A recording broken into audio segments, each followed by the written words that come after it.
Children, we start with some other basic concepts related to national income and accounting. So we begin with depreciation is also known as consumption of fixed capital. This name clearly indicates the meaning of depreciation. Depreciation refers to fall in the value of fixed capital goods due to normal wear and tear and foreseen obsolescence. Now, the definition consists of two important segments. First, fall in the value of fixed capital goods due to normal wear and tear, and the second part is about foreseen obsolescence. What do we understand by normal wear and tear? It means fall in value due to normal usage in production of goods and services. For example, a travel company purchases a car worth rupees 10 lakhs. The life of car is 10 years. It means the value of car depreciates or is consumed by rupees 1 lakh. That is 10 lakhs divided by 10 years. This is how depreciation for fixed capital goods are calculated. This fall in the value of car in our example is due to its normal usage, that is normal wear and tear, while foreseen obsolescence means fall in value due to expected change in technology or market demand, or even maybe due to government policy. Continuous change in technology makes the machines used in previous technology obsolete, and it may have to be abandoned even when they are still in working condition, and their technical lives are still not over. Because of depreciation, fixed assets need to be replaced from time to time. Replacement of fixed assets requires funds. Provision for funds is made on annual basis, as in the given example of the car, where rupees 1 lakh provision is made annually. Let's take another example. If a machine is purchased for rupees 10 lakh and its expected lifetime of use is 10 years again, then the annual provision for funds, that is to replace the machine after 10 years, would be 10 lakhs. So annual provision to be made is 10 lakhs divided by 10, which is around 1 lakh per year. This is called depreciation reserve fund. We have one more term here, and that is capital loss. If the value of an asset falls due to unforeseen obsolescence, that is unexpected, or due to natural calamities like floods, earthquake, etc., it is called capital loss or unforeseen obsolescence. Capital loss is not a part of depreciation. Only expected obsolescence is considered for the estimation of depreciation, not the unexpected obsolescence. Children, we have seen how investment made during the year makes it capital at the end of the year. This capital is called gross capital. This is because during the same time period, a part of the existing stock of capital wears out due to its use in production. Thus, what we get is gross capital formation. When we subtract depreciation from gross capital formation, what we get is net capital formation. So the difference between gross and net is of depreciation. Here we are clear with depreciation. Stock and flow. Children, in economics, we come across various variables like capital, investment, income. All these variables can be classified under two broad headings. They are stock and flow. This division is made on the basis of time dimension. Let's see what is a stock. Stock variables are those whose magnitude is measured at a particular point of time. It has no time dimension. For example, in business, the magnitude of capital is measured on the last day of the financial year. Thus, capital is a stock vehicle. Flow variables are those whose magnitude is measured over a period of time. For example, when we talk of income, we say income during the month of January. Also, here, income has a time dimension, and so is a flow concept. Variables which is measured over a period of time are called as flow concept. There is a relation between stock and flow, and they impact each other. As we can see on the screen, how investment, which is a flow concept, gets accumulated and forms capital, which is a stock variable, and use of capital, that is stock, gives rise to the output, which is again a flow variable. Now, output, which is a flow variable, is partly used for consumption and partly for investment. The investment gets added to the capital, and capital is a stock. Thus, flow affects stock and stock affect flow. So we have seen how variables in economics can be classified into stock and flow variables. Let's go with the next concept, which is one of the most important concepts in national income, that is economic territory.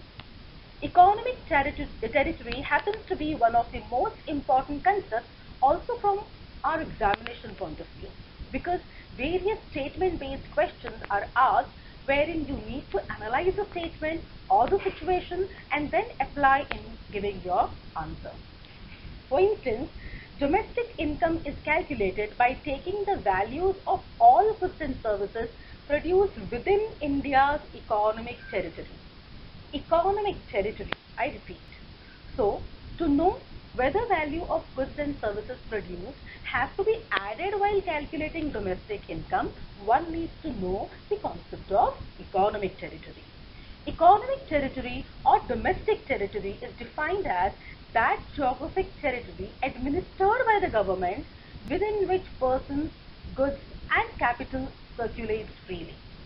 The domestic territory of a country is usually understood as a territory surrounded by the political frontier, but economic territory is actually a much wider concept than political territory or geographical boundary. So children, economic territory is a geographical territory administered by the government which may not be within India's political boundary. Similarly, some of the areas within India's political boundary is not included as a part of India's economic territory, as within these persons, goods and capital cannot circulate freely. Now, by circulation, we mean that goods can easily be purchased and sold, people can easily move around and use Indian currency. Do we have the freedom of circulation in the embassies of foreign countries located in India? No. Do we have the freedom of circulation in Indian embassies located abroad? Yes. Thus, the scope of economic territory of a country is defined to include and exclude the following. The political frontiers, including territorial waters and airspace, are included in India's economic territory. The embassies, consulates, military bases located abroad are included but excludes the foreign ones located within India's own political frontier. For instance, the US embassy in India is not a part of India's economic territory, whereas the Indian embassy in United States of America is definitely a part of India's economic territory. The ships, aircraft, etc. operated by the residents between two or more countries, that ship or aircraft belong to the economic territory of India, wherever it may be, if it belongs to the residents of India. Similarly, the fishing vessels, oil and natural gas rigs, etc. operated by residents, I repeat, residents in the international waters or other areas over which the country enjoys exclusive rights or jurisdiction is a part of India's economic territory. Children, our next topic is residence. Just as economic territory is a very important concept, residence is also a very, very important concept. This is again from your examination point of view as well as its concept.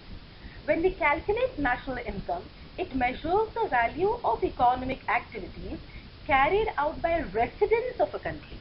So, when you are learning to calculate national income, the concept of resident is important, while when you are working to calculate domestic income, the concept of economic territory becomes important. It is therefore first necessary to understand the meaning of term residence. Let's see definition of residence. Resident, whether a person or an institution, is one whose center of economic interest lies in the economic territory of the country in which he lives or is located. The definition has two very important segments again. First, a resident is a person or an institution. Second, his center of economic interest lies in the economic territory of the country in which he lives or is located. So what do you mean by center of economic interest? It is meant that The resident lives or is located within the economic territory, and the resident carries out the basic economic activities from that location. By economic activity, it means the person earns, saves, and invests in the territory where he is located. Children, it is important to understand difference between a resident and citizen here. There is a difference between them. A person becomes a national of a country because he is born in that country or on the basis of some other legal formality, while a person is treated resident of a country on the basis of economic criteria as stated. It is not necessary that a resident is a citizen of a country or a national of that country. Even foreigners can be the resident of India if they fulfill the economic criteria. For example, a large number of Indian nationals have settled in USA, England, and so on. For India, they are non-resident Indians, but continue to remain Indian nationals. Let's take certain examples. The international organizations like the World Bank, World Health Organization, IMF, are they treated as residents of country where they are located? No. They are treated as residents of international area for the country in which these are situated. They are non-resident organizations. What about the employees of these international organizations? Are they considered residents of the countries to which they belong? Yes, they are considered residents of the countries to which they belong and not of the international area. How about foreign visitors or travelers visiting the country for any reason, like medical treatment, studies, leisure, or cultural events? They would all be treated as non-residents of the country where they are visiting, because they are the residents of their country to which they basically belong. Children, next what we will be learning about is the circular flow of income. To understand this, let's first understand that from the macro point of view, economy is often divided into four sectors. The household sector, which includes consumers of goods and services and providers of factors of production like land, capital, labor, and entrepreneur. The production sector includes all production units in the economy. For the production of goods and services, the firms hire factors of production from the household. The government sector, it includes government as a welfare agency and the external sector, that is rest of the world, where activities which are related to export and import of goods and flow of capital between the domestic economy and the world take place. We will be learning about the circular flow of income in the two-sector economy. It is assumed that only two sectors, the household sector and the production sector, exist. Household sector provides factors of production, that is land, labor, capital, and enterprise, to the production unit. The production unit uses these factors of production and provides goods to the household. This circular flow are real as they involve movement of goods and services, and money does not come into the picture. This real flow is the flow of goods sold by the firm to the household and flow of factor services rendered by the household to the producers. Both these flows are real as they involve movement of goods and services from one sector to the other. Money does not come into the picture. While money flow refers to the flow of money across different sectors of the economy, flow of factor payment by the production sector to the household sector on account of the purchase of factor services in the form of wages, rent, interest, and profit, and flow of money from the household sector to the production sector on account of the purchase of goods. This is an example of money flow. It needs to be noted that the money flows are just reciprocal of the real flow.